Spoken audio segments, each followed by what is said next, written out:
Former President Jimmy Carter has died at the age of 100. How the nation is remembering his presidency and legacy.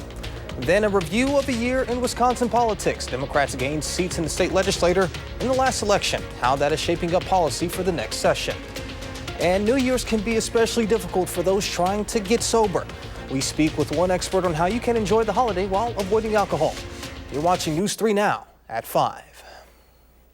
It's been a bit on the warmer side as of late. Let's get a look at your first one forecast with meteorologist Jacob Montesano, who's out on the weather patio. Jacob.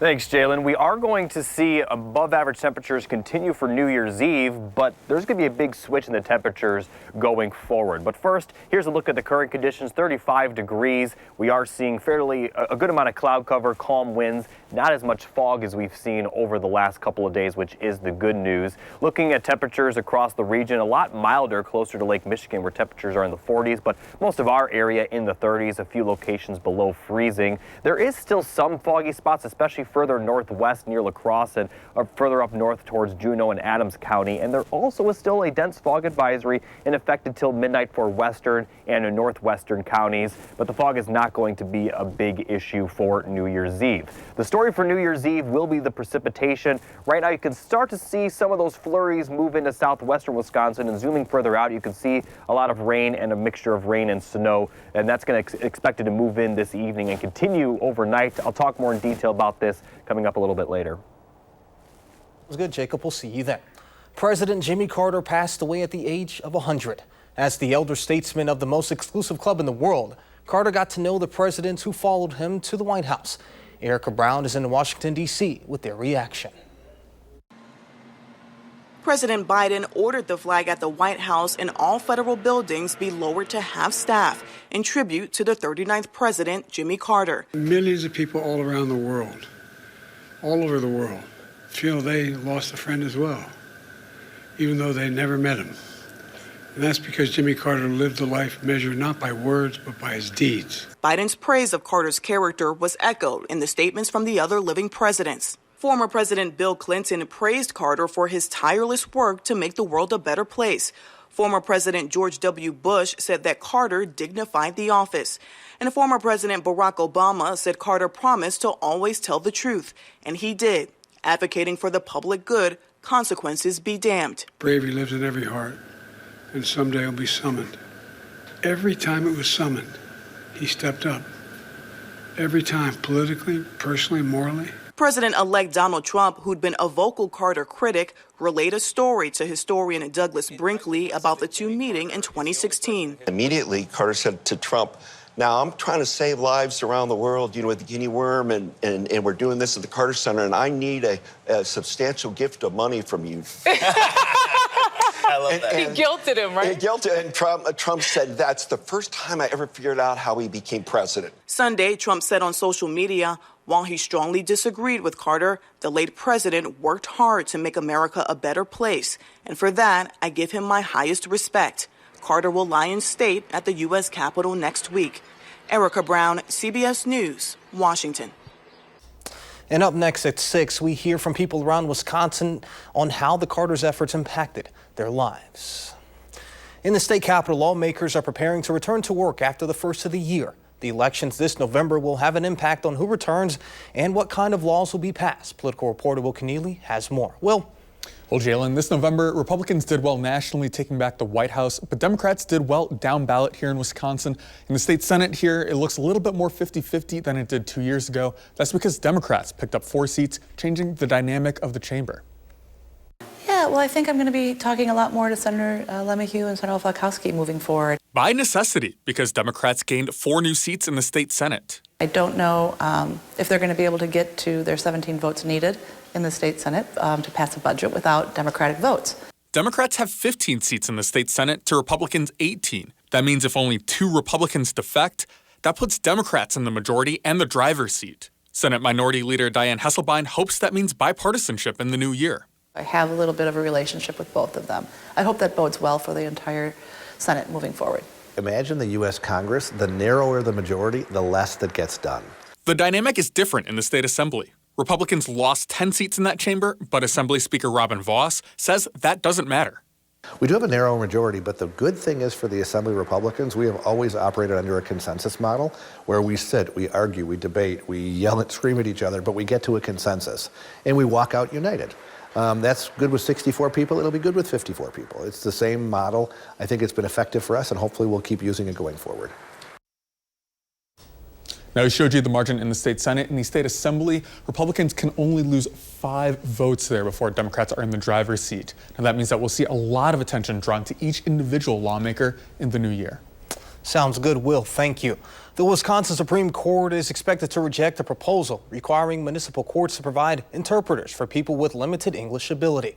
According to reporting from Wisconsin Public Radio, the case stems from a petition filed by the Wisconsin Justice Initiative aimed at addressing due process in 200 municipal courts statewide.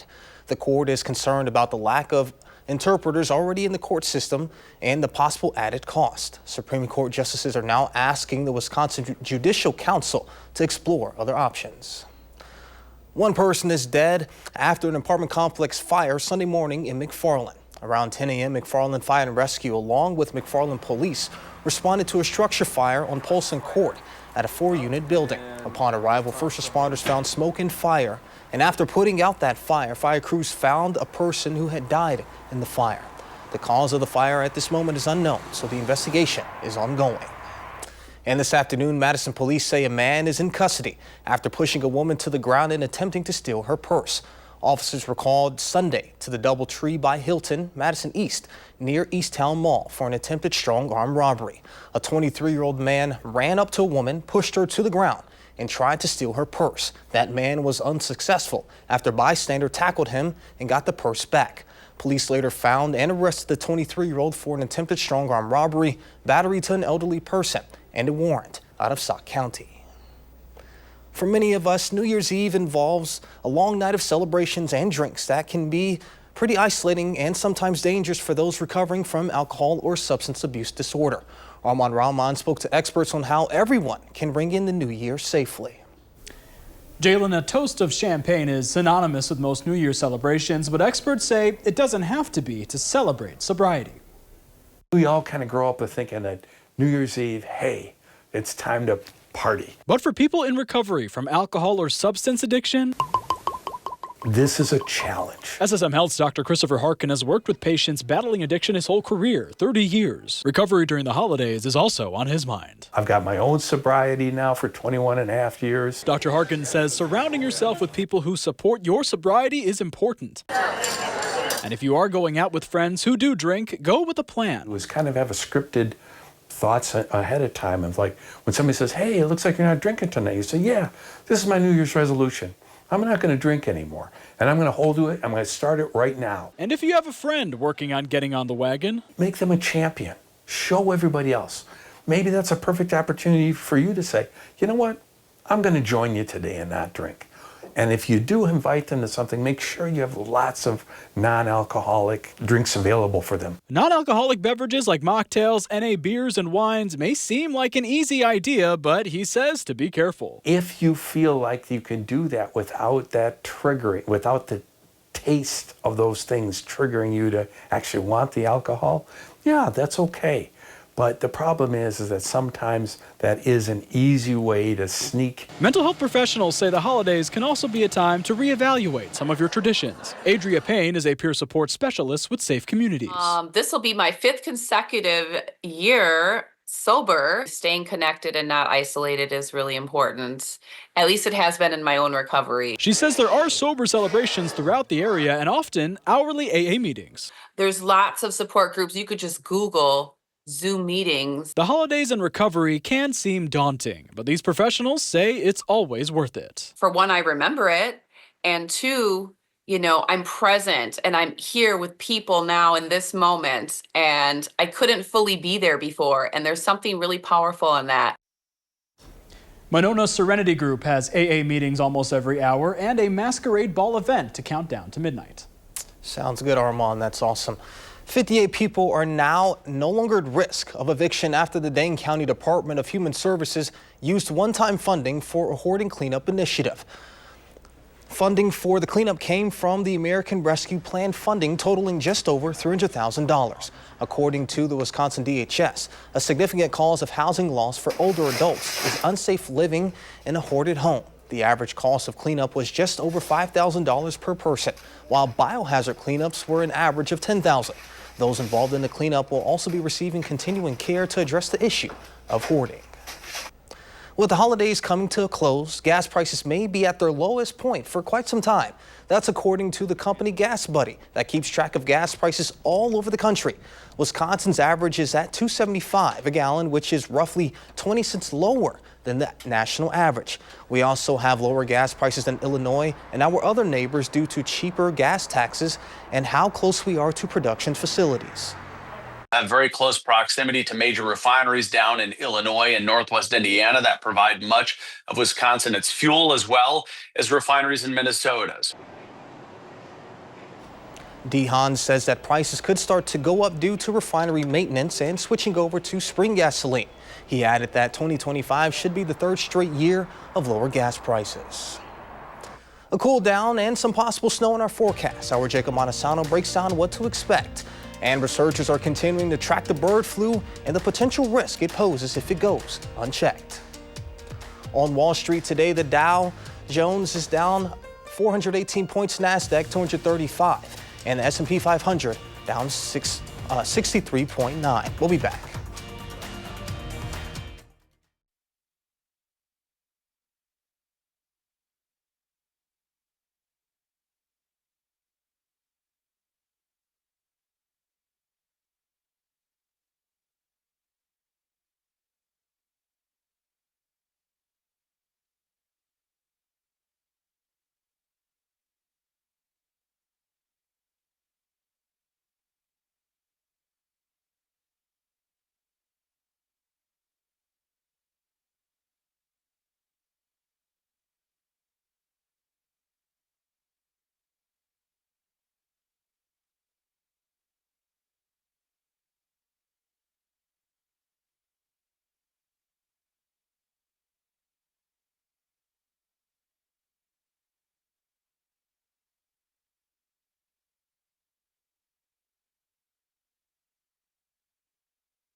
You're watching News 3 Now at 5. Thank you for staying with us. There's still no evidence of bird flu passing from person to person, but health experts warn that mutations of the virus could make it more likely to spread between humans. Meanwhile, the CDC is pushing back against claims that the U.S. isn't testing enough to get a handle on the virus. In today's Health Minute, Mandy Gaither has the latest on the virus and why some health officials are sounding the alarm. The CDC says genetic sampling from a patient in Louisiana recently hospitalized with the U.S.'s first severe case of H5N1 showed the virus likely mutated in the person, potentially allowing for it to be more easily spread to humans. But there's no evidence the virus has passed to anyone else. It's only a matter of time before one mutation by chance will be able to be spread from human to human. We don't know when that will be, but certainly the train has already left the station. The CDC has emphasized the risk to the general public has not changed and remains low, but some health experts say not enough is being done. I flash back to January of 2020, and I'm hearing the same words come out of the CDC. Like what? Low risk of human-to-human transmission. Now, our that should agencies match the are moment. making the same mistakes they made with COVID. The CDC is pushing back against claims the U.S. isn't testing for the bird flu virus enough, saying comments about avian flu testing are out of date, misleading, and inaccurate. For now, health experts say people should be aware. That if they've handled dead birds or sick animals, especially cats, for example, they've ingested raw milk, and they have flu-like symptoms, headache, sore throat, shortness of breath, cough, that they let their providers know, because time is money. They can get antivirals like Tamiflu that can really make the difference between getting really sick and not getting sick that much. For Health Minute, I'm Mandy Gaither. The CDC says it's testing asymptomatic people with high-risk exposure to the avian flu, and has a seasonal flu vaccination campaign underway for farm workers and told hospitals to subtype flu viruses even after the end of the flu season as part of a national monitoring effort. And a full look of your first one forecast. Jacob Monsanto joins us now with more. Jacob. Thanks, Jalen. Here's a look at the 3 things you need to know. We're going to see a light wintry mix for New Year's Eve with colder temperatures starting the new year, especially by the weekend and next week. And we also could see some snow for Sunday. And the reason there's a question mark is because there is the potential for a lot of snow, but there's also the potential we see nothing. So again, a lot can change between now and then. But right now, we do have some snowfall in the forecast. Now let's take a look at the New Year's Eve forecast. We'll see that wintry mix start to move into southern Wisconsin during the evening and overnight, continuing to push further north throughout the night. And we could see some snow, some light freezing drizzle, also some light actual rainfall. But it is going to be just that, very light, but we could see some slippery roads because of it. Now, once we get to the afternoon for New Year's Eve, temperatures will drop, and at this point, we are likely only going to be seeing snowfall, but it will continue to be light, and these light flurries may continue through midnight, possibly into New Year's Day in the morning, but we should be mostly dry by the time we get to the morning hours for New Year's Day. Now, as far as snowfall accumulations, again, we are not expecting much, likely less than an inch for everybody. But again, just a little bit of this wintry mix could create some slippery roads, so still take it easy out there, even during the day or possibly overnight. So let's take a recap of the timing of everything. A light snow, rain, and freezing drizzle mix for the morning hours. And then for the afternoon, we'll see flurries as the temperatures will be cold enough to where we probably are only going to see snowfall. Lower 30s for highs during the morning and afternoon. We'll be in the middle 20s by the time at midnight hits. Now, as we take a look beyond just New Year's Eve, we'll see very cold temperatures, not just here in Madison, but the entire central and eastern half of the United States will see temperatures well below normal for the weekend and next week. And let's take a look at the high temperature forecast. We'll still be above normal for tomorrow, but then right as 2025 starts, we'll dip below that normal level, and the temperatures will continue to fall throughout the week into next week as well. It looks like the middle of next week will be the coldest, where high temperatures may only be in the single digits. Lows could be below 0, which obviously means wind chills will likely be well below zero in this scenario. So definitely a cold start to 2025. And as far as precipitation goes, like I mentioned, we do have that chance of snow on Sunday. We'll continue updating the forecast on that accordingly. But right now, the track of the system is very unclear. With temperatures being as cold as they will be, it's very possible that snow completely misses us to the south. But then if the track does shift a little bit to the north, we could be seeing a few inches of snowfall. Again, a lot of uncertainty with that right now, but the temperatures, that looks pretty likely. We'll see highs possibly in the single digits, lows below zero. Wind chills are going to be very cold, so definitely prepare for those cold temperatures to start 2025. Sounds good, Jacob. Thank you. Just after the break, the story of a man and his brother on a mission to bring joy to the world with their trumpets.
You're watching News 3 Now at 5.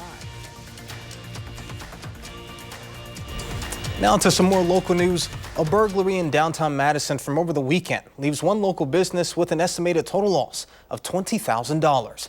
According to the Madison Police Department, it happened just before 8 Saturday morning on South Pinckney Street near the Capitol. MPD says 9 authentically signed NBA jerseys were stolen from the business. The jerseys were hung in a window. At this time, it is still unclear how the thief got into the business. The investigation is still ongoing. Now to an inspiring story about the value of a small act of kindness. DeAndrea Turner reports from Louisville, Kentucky. This Christmas, a story of music and kindness. 18-year-old Sincere Ellison and his 15-year-old brother Carson Bowen were on a mission to bring joy to people's hearts through their trumpets and raise a little money on the side this holiday season. Giving to the community, like bringing smiles on people's faces and everything. The night before Christmas became an unforgettable one for the pair when a stranger first stopped by, handing Carson $100. And then something even more surprising happened. And then he was like, wait right here, don't move for 30 minutes. And then I was just playing and everything. And I heard footsteps in like the leaves and stuff behind me. And I turned around and he had the PS5. Merry Christmas. The PS5 on your Christmas list? Yes, most definitely. So were you expecting to get the PS5 this year? No. A wish off his Christmas list and the generosity leaving him in awe. I was wondering like who would do something like for a stranger, like, or someone that they didn't know. The moment, captured on camera, quickly went viral on Instagram and TikTok, with already 1 million views in less than 24 hours. People inspired by the young man's spirit and Dorian Washington's generosity. Even before I posted the video, I called a lot of my friends and said, hey man, I don't want to post this video. Like, that ain't what I do. I don't want to do that. They were like, no, you need to motivate other people to go do this. And honestly, as we was giving him the PS5, other people seen what we were doing, and another car stopped and gave him some money. So I seen what one good deed does. He says he wanted to do this to inspire others. I wanted to show him that there are people out here that would do something for you and don't want nothing in return. There are people out here that's willing to help you, that as long as you're willing to help yourself. I just wanted to show him that it's good people. And that simple act of kindness has turned into a ripple effect of spreading the holiday cheer far beyond Oxmoor Center. Like, couldn't believe it. Really brought more like trust and hope to me into the world, and like there's still good people here. Man, that's really warming. A final check of the weather when we return.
Coming up tonight on the CBS Evening News, the life and legacy of the 39th President of the United States, Jimmy Carter. We look back at Carter's time in the Oval Office and his stamp on history as a champion of peace and human rights. That and more headlines tonight on the CBS Evening News. Hockey fans got a special surprise at the LA Kings game against the Philadelphia Flyers in Los Angeles on Sunday. Actor and comedian Will Ferrell showed up dressed as Buddy the Elf, the character he played in the 2003 cult classic Elf. Ferrell was spotted in the stands with his wife and their youngest son. They were both dressed normally. Ferrell, on the other hand, was decked out in the iconic Elf costume. Now, there's a deleted scene from Elf where he's actually playing hockey and he's in purple. Oh. So I wish he would have showed up. That would have been a very deep cut. In terms of showing up as Buddy the Elf, but it's still cool that he did it. It's funny we had this story because I literally just saw this on Facebook about an hour ago. Yeah, I so definitely saw that it was very funny. through X, but yeah. Yeah. All right, well, Jacob, some cold on the horizon? Yeah, we are going to see cold temperatures begin at the start of the new year and continue for the foreseeable future. Now, they're just going to continue to slowly tick further and further down, potentially seeing highs only in the single digits by the middle of next week. Lows could be below zero. Wind chills will likely be well below zero. So it's definitely going to be a cold start to the year. As far as precipitation, we'll see a light wintry mix tomorrow. Not going to see a ton of precipitation, but we could still see some slick spots on the road. So definitely take it easy for New Year's Eve. And then we have another chance of snow by the time we get to Sunday. So cold with that moisture for tomorrow, but should be dry for the rest of the week until possibly Sunday. All right, sounds good. Thank you, Jacob. Your CBS Evening News starts after this.